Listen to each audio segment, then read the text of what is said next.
सारी खबरें शुभ नहीं होती, कुछ मंगल भी होती हैं और जो ना शुभ है ना मंगल वो करती हैं सावधान। शुभ बताने, मंगल दिखाने और सावधान करने में हूं आपके साथ मिशा बाजवा चौधरी।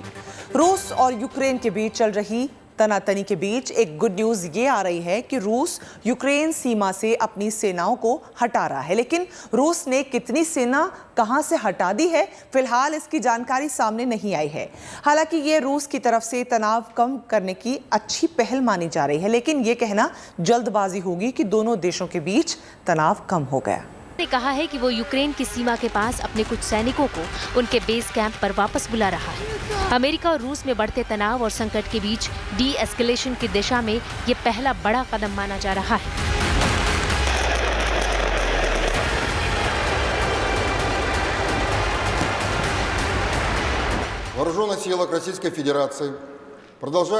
जैसे ही ट्रेनिंग खत्म होगी, सैनिक हमेशा की तरह अपने कैंप में वापस लौट जाएंगे। दक्षिणी और पश्चिमी सैन्य जिलों की यूनिट्स ने अपनी ट्रेनिंग पूरी कर ली है। उन्होंने अपने सामान ट्रेन और मोटर वाहनों में लोड करना शुरू कर दिया है। रूसी रक्षा मंत्रालय के प्रवक्ता इगोर कीमा ने तो यूक्रेन के पास तैनात कुछ सैन्य बलों ने अपनी ट्रेनिंग पूरी कर ली है और वो वापस जाने की तैयारी कर रहे हैं। वहीं यूक्रेन पर रूसी हमले को टालने के लिए काफी दिनों से राजनयिक कोशिशें भी की जा रही हैं। शायद ये उन्हीं कोशिशों का नतीजा है कि रूस को ये कदम उठाना पड़ा।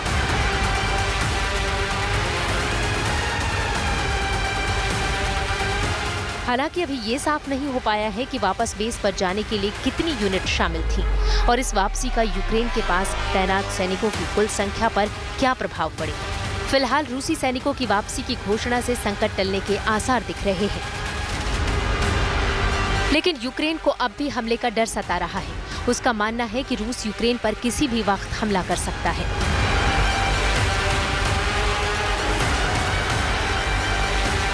Ми про все знаємо, ми до всього готові. हमें बताया गया है कि 16 फरवरी हमले का दिन होगा, लेकिन हम इसे एकता दिन बनाएंगे। मैं पहले ही एक डिक्री पर हस्ताक्षर कर चुका हूं। इस दिन हम राष्ट्रीय ध्वज फहराएंगे, पीले और नीले रंग के रिबन लगाएंगे और पूरी दुनिया को अपनी एकता दिखाएंगे। और यूक्रेन का ये डर बेवजह तो नहीं है। दुनिया देख रही है कि रूस ने कैसे यूक्रेन को तीन तरफ से घेर रखा है।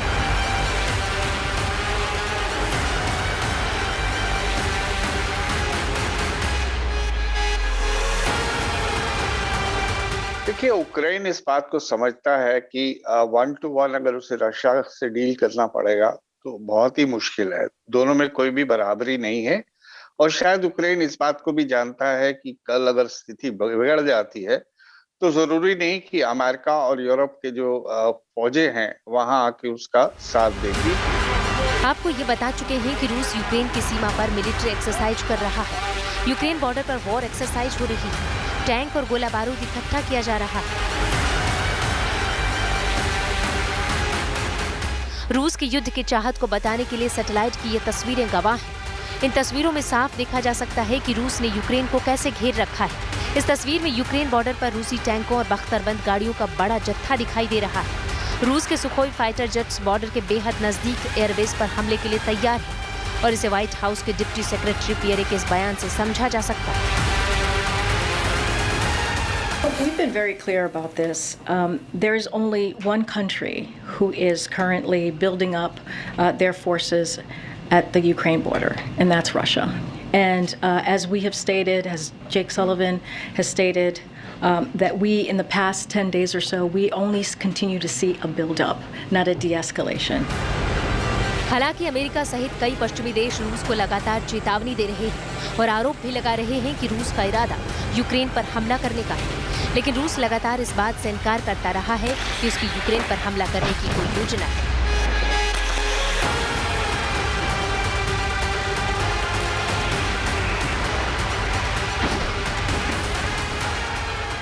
लेकिन सैटेलाइट तस्वीरें ये बता रही हैं कि रूसी सैनिक लगातार यूक्रेन की सीमा के पास जमे हुए हैं और होवित्जर तोप, टैंक, पनडुब्बी के साथ मिसाइलों और कई दूसरे घातक हथियारों की लगातार तैनाती भी बढ़ाई जा रही है। इसके अलावा ब्लैक सी में रूस ने पहले से ही कई पनडुब्बियों की तैनाती की है। मैदानी इलाके वाले हिस्सों में भी आधुनिक हथियारों के साथ सैनिकों की संख्या बढ़ाई जा रही है और अमेरिका पहले से ही ये दावा करता रहा है कि यूक्रेन सीमा के पास 1 लाख से ज्यादा रूसी सैनिकों का जमावड़ा है।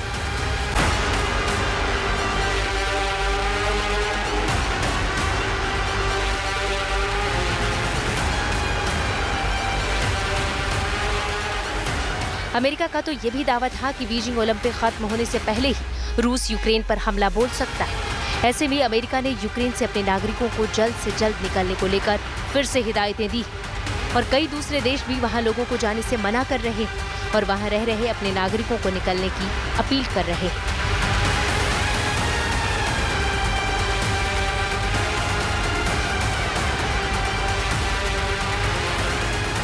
रूस के हाँ और ना के बीच ये साफ नहीं है कि वो कौन सा रास्ता चुनेगा। हालांकि अमेरिका ये साफ कर चुका है कि वो किसी भी हालात से निपटने के लिए तैयार है। अमेरिकी राष्ट्रपति बाइडेन ने पुतिन के साथ बातचीत में ये साफ कर दिया था कि अगर रूस ने यूक्रेन पर हमला किया तो इसके गंभीर नतीजे भुगतने पड़ेंगे। वहीं इस संकट को टालने के लिए जर्मनी और ब्रिटेन जैसे देश कोशिशों में लगे हुए हैं। बता दें कि पिछले कई दिनों से यूक्रेन के मसले पर संकट काफी गहराता जा रहा है। अमेरिका ने दावा किया था कि जल्द ही रूस यूक्रेन पर हमला बोल सकता है। वहीं यूक्रेन के राष्ट्रपति व्लादिमीर जेलेंस्की ने भी दावा करते हुए कहा था कि 16 फरवरी को रूस यूक्रेन पर हमला करेगा। Bureau report, good news today. हमारी संवाददाता गीता मोहन ने नई दिल्ली में यूक्रेन के राजदूत इगोर पोलेखा से एक्सक्लूसिव बातचीत की है। रूस और यूक्रेन के बीच बढ़ते तनाव को लेकर यूक्रेन के राजदूत ने क्या कहा, सुनिए।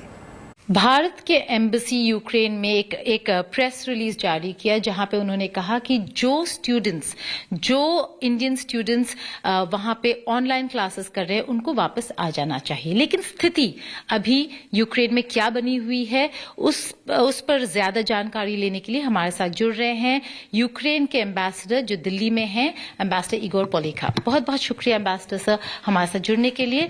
जानना चाहेंगे यूक्रेन में भी स्थिति क्या है, क्योंकि काफी सारे भारतीय जो बच्चे हैं वहां पर वो शायद उनके पेरेंट्स काफी वरिड है और इसलिए वापस आना चाहते हैं।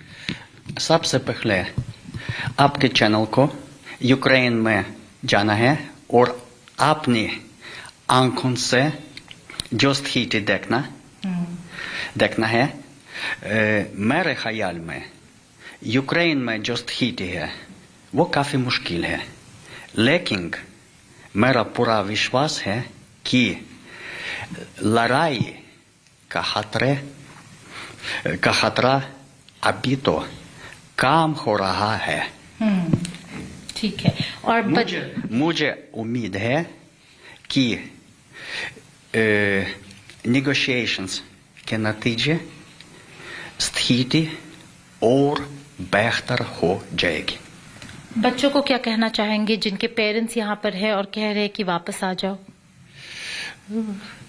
मेरे ख्याल में बड़े पैनिक के लिए कोई आधार नहीं है। पैनिक का कोई आधार नहीं है के लिए कोई आधार नहीं है, एम्बेसडर कह रहे हैं। बहुत ही इंपॉर्टेंट बात कि अभी स्थिति को देखे, मॉनिटर करे और इंडियन एम्बेसी जो कहती है उसको देखते हुए चले। ये सही है? आपकी जो दूतावास कीव में वहां के डिप्लोमेट बहुत प्रोफेशनल है, इसलिए आपके विद्यार्थियों को, उनके माँ बाप को अपने एम्बेसी पर विश्वास करना चाहिए। रूस और यूक्रेन के बीच चल रहे तनाव को समझने के लिए हमारी संवाददाता श्रुतिका ने जेएनयू के एसोसिएट प्रोफेसर राजन कुमार से खास बातचीत की। दोनों देशों के बीच चल रहे विवाद पर उनका क्या कहना है, आइए जानते हैं। यूक्रेन और रूस के बीच में तनाव जारी है। इस पर बातचीत करने के लिए मेरे साथ में मौजूद है राजन कुमार, जेएनयू के एसोसिएट प्रोफेसर। सर, सबसे पहले तो ये कि क्या यूक्रेन और रूस तनाव से रूस की इकोनॉमी को फायदा हो रहा है? देखिए, रूस की इकोनॉमी को फायदा अभी बिल्कुल भी नहीं होगा, क्योंकि रूस पे सैंक्शन लगे हुए हैं और अगर अभी युद्ध की संभावना बनती है तो रूस पे और भी ज्यादा सैंक्शन लगाएंगे। जितने भी वेस्टर्न कंट्रीज हैं, नाटो के कंट्रीज हैं, उन्होंने डिसीजन लिया है कि उन पे वो सैंक्शन लगाएंगे और बोला जा रहा है कि मदर ऑफ ऑल सैंक्शंस होगा। और आप जानते हैं कि रूस की स्थिति खराब अभी भी है, रूस की इकोनॉमिक स्थिति अभी अच्छी नहीं है और अगर युद्ध की स्थिति होती है तो जो ऑयल एंड गैस का सप्लाई है जो यूरोप को जाता है वो उससे प्रभावित होगा। और इसके साथ एक यूरोप और जर्मनी के बीच में जो नॉर्ड स्ट्रीम 2 पाइपलाइन की बात आ रही है तो वो भी ठप पड़ सकता है। तो इसलिए मुझे लगता है कि रूस की इकोनॉमी बहुत बुरी तरह से प्रभावित होगी, लेकिन रूस से भी ज्यादा यूक्रेन की जो आर्थिक स्थिति है वो खराब होगी, क्योंकि यूक्रेन की स्थिति बिल्कुल खराब है अभी, और युद्ध की स्थिति होती है तो जो रूस से सपोर्ट मिलता है या जो वेस्टर्न कंट्री सपोर्ट मिलता है, जो इन्वेस्टर हैं वो वहां से भागने शुरू हो गए हैं। तो मुझे लगता है कि इसका प्रभाव सीधा यूक्रेन और रूस की अर्थव्यवस्था पे पड़ेगी, और जो कि काफी खराब होगी दोनों के लिए। जी सर, यूक्रेन और रूस का विवाद अब चूंकि चरम पर पहुंच गया है। जेलेंस्की ने कहा कि खबरों के मुताबिक रूस 16 फरवरी को यूक्रेन पर हमला करेगा। वहीं यूक्रेन 16 फरवरी को एकता दिवस के रूप में मनाएगा। जहां रूस तो लगातार आक्रामक होता जा रहा है, वहीं यूक्रेन का जो रवैया है वो लचीला है। ऐसा क्यों है सर? देखिए, यूक्रेन का लचीला इसलिए है क्योंकि यूक्रेन को लगता है कि ये जो लड़ाई नाटो और रूस के बीच में है, ये यूक्रेन की लड़ाई नहीं है, ये दो महाशक्तियों की लड़ाई है, जिसमें कि एक तरफ अमेरिका है, दूसरा तरफ रूस है। और उसमें अगर ये होता कि यूक्रेन को बिल्कुल गारंटीड मेंबरशिप नाटो का मिल जाता या फिर यूरोपियन यूनियन का मेंबरशिप मिल जाता, तो यूक्रेन उसके लिए शायद तैयार भी होता। लेकिन यूक्रेन को पता है कि अगर युद्ध शुरू भी होता है तो नाटो यूक्रेन को सदस्य बनाने के लिए तैयार नहीं है, क्योंकि जो कंडीशन है वो फुलफिल यूक्रेन नहीं करता है। तो ना तो वो सदस्य बनेगा और ना ही वो रसिया के साथ रहेगा। तो वैसी स्थिति में यूक्रेन ना तो बोलते हैं ना, धोबी का कुत्ता ना घर का घाट का, तो उस वैसी स्थिति हो जाएगी। और यूक्रेन की जो अर्थव्यवस्था है वो काफी प्रभावित होगी, और इसी कारण से यूक्रेन का रवैया आप देख रहे हैं कि लचीला है। यूक्रेन अभी जो कुछ दिन पहले बाइडेन और यूक्रेन के जो प्रेसिडेंट हैं जेलेंस्की, उसमें जो बातचीत हुई थी, उसमें जेलेंस्की ने क्लियरली बोला था कि आप जो वार का हिस्टीरिया है या जो रेटरिक है उसको कम करें, क्योंकि उससे क्या होगा कि यूक्रेन में जितने भी मल्टीनेशनल कंपनी के इन्वेस्टर हैं वो भाग जाएंगे, वहां के जो दूसरे राजनयिक या फिर जो सिटीजन हैं, ट्रेडर हैं, वो भाग जाएंगे। तो यूक्रेन की स्थिति काफी खराब हो सकती है, और इसी कारण से यूक्रेन नहीं चाहता है कि किसी भी स्थिति में वहां पे युद्ध की संभावना बने। रूस और यूक्रेन तनाव के बीच भारतीय दूतावास ने अपने नागरिकों के लिए एडवाइजरी जारी की है। दूतावास ने अपने नागरिकों को यूक्रेन छोड़ने की सलाह दी है और कहा है कि अगर जरूरी नहीं हो तो फिलहाल यूक्रेन की यात्रा न करें। हालांकि अमेरिका ने पहले ही अपने नागरिकों को यूक्रेन छोड़ने की सलाह दी थी।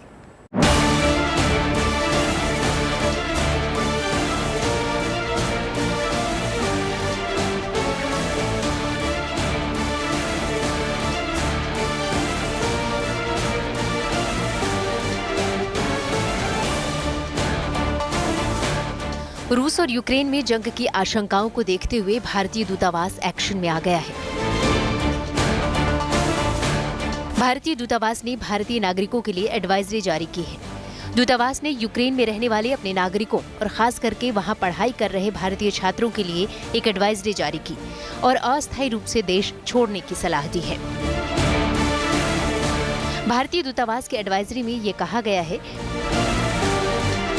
कि रूस और यूक्रेन के मौजूदा हालात को देखते हुए यूक्रेन में रहने वाले भारतीय नागरिक, खासकर छात्र जिनका रुकना जरूरी नहीं है, वे अस्थायी रूप से देश छोड़ दें। भारतीय नागरिकों को भी सलाह दी जाती है कि गैर जरूरी कारणों से यूक्रेन की यात्रा करने से बचें। भारतीय नागरिकों से विनती है कि दूतावास को यूक्रेन में अपनी स्थिति के बारे में जानकारी देते रहें, ताकि जरूरत पड़ने पर दूतावास उन तक पहुंच सके। एडवाइजरी में यह भी कहा गया है कि कीव में भारतीय दूतावास अपना कामकाज जारी रखेगा और यूक्रेन में रह रहे भारतीयों की मदद करता रहेगा। रूस और यूक्रेन तनाव के बीच ये भारतीय दूतावास की दूसरी एडवाइजरी है। इससे पहली एडवाइजरी में भारतीय दूतावास ने यूक्रेन में रहने वाले सभी भारतीयों से कहा था कि वे दूतावास में रजिस्ट्रेशन करा लें, जिससे उन्हें कोई भी सूचना तेजी से पहुंचाई जा सके। फिलहाल यूक्रेन में 20,000 से ज्यादा भारतीय रहते हैं। उनमें से ज्यादातर संख्या वहां रहने वाले भारतीय छात्रों की है, जो मेडिकल, इंजीनियरिंग समेत दूसरे विषयों की पढ़ाई कर रहे हैं। इनमें से ज्यादातर छात्र आंध्र प्रदेश, तेलंगाना, केरल, पंजाब और राजस्थान से हैं। रूस और यूक्रेन के मौजूदा तनाव के बीच वहां पढ़ रहे भारतीय छात्रों के सामने खुद को सुरक्षित रखने की बड़ी चुनौती है। इधर भारत में यूक्रेन में पढ़ने वाले छात्रों के अभिभावकों की चिंता स्वाभाविक है और वह सरकार से अपने बच्चों को वहां से निकालने की मांग कर रहे हैं।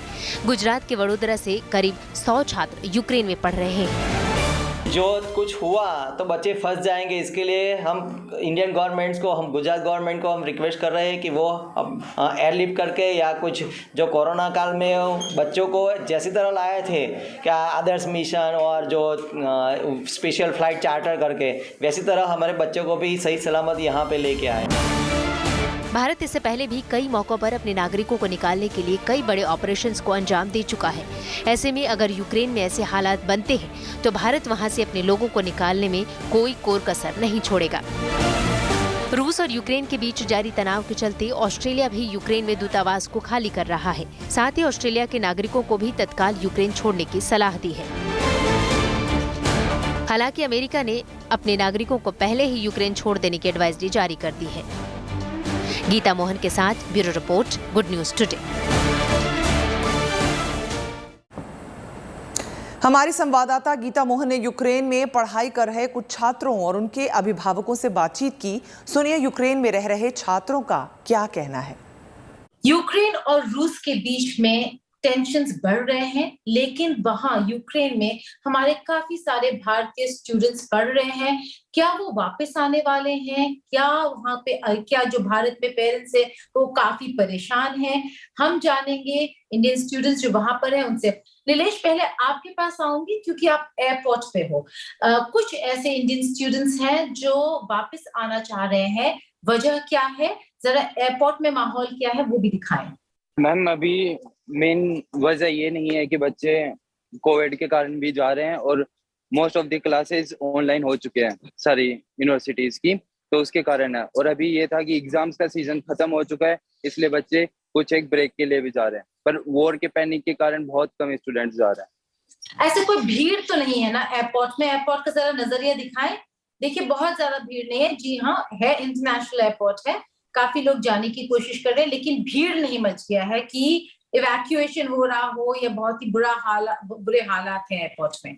ये नॉर्मल कंडीशन है, ना ही यहाँ पे इंडियन स्टूडेंट ज्यादा दिखते हैं कि जैसे इवैक्यूएशन और इंडिया में पैनिक हो रहे हैं, ऐसा कुछ भी नहीं है। यहाँ पे बहुत कम स्टूडेंट्स आपको जाते हुए दिखेंगे। जी, कुछ ऐसे एम्बेसीज हैं टर्की और मोरक्को जैसे, जिन्होंने कहा है कि अगर आपके पास कमर्शियल एयर फ्लाइट का ऑप्शन है तो लेके वापस आ जाए।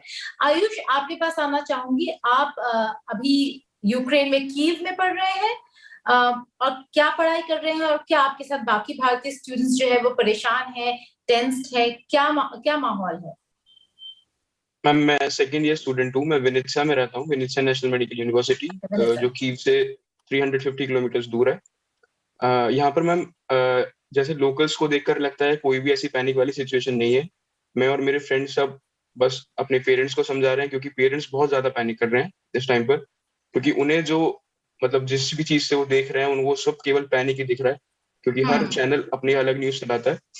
और मैम, हम लोग काफी काम है यहाँ पर, हम ही अपने पेरेंट्स को समझा रहे हैं, क्योंकि हम यहाँ पर ग्राउंड सिचुएशन में है। हम ग्राउंड पर हैं, हमें दिख रहा है कि एक्चुअली हो क्या रहा है। तो ऐसी कोई पैनिक वाली कोई सिचुएशन नहीं है। और एक तो हम सेंटर में रहते हैं कंट्री के, तो हम और ज्यादा सेफ हैं।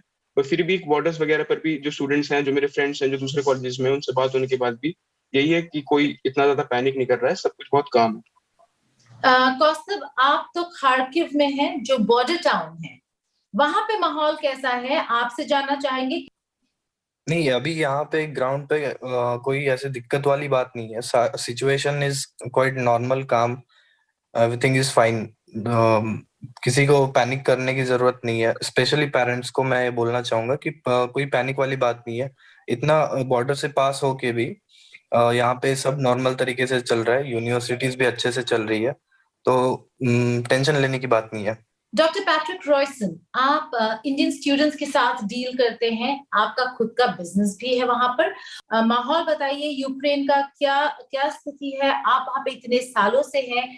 1 week we have listened the war situations, and there was a lot of fake news also, even in WhatsApp groups and all. Many news are coming in groups, and students started getting panic. बहुत important बात रखी doctor Royson ने। उन्होंने ये कहा कि कई सारे व्हाट्सएप ग्रुप्स हैं, व्हाट्सएप में फेक मैसेजेस शुरू हो गया। आदित्य, अगर आप बता सके कि क्या पैनिक सिचुएशन हो रहा है बच्चों में, स्टूडेंट्स में, जब आप ऐसे व्हाट्सएप मैसेजेस देख लेते हैं जहां पे कहते हैं 8 घंटे के अंदर इवैक्यूएट करिए, अटैक होने वाला है?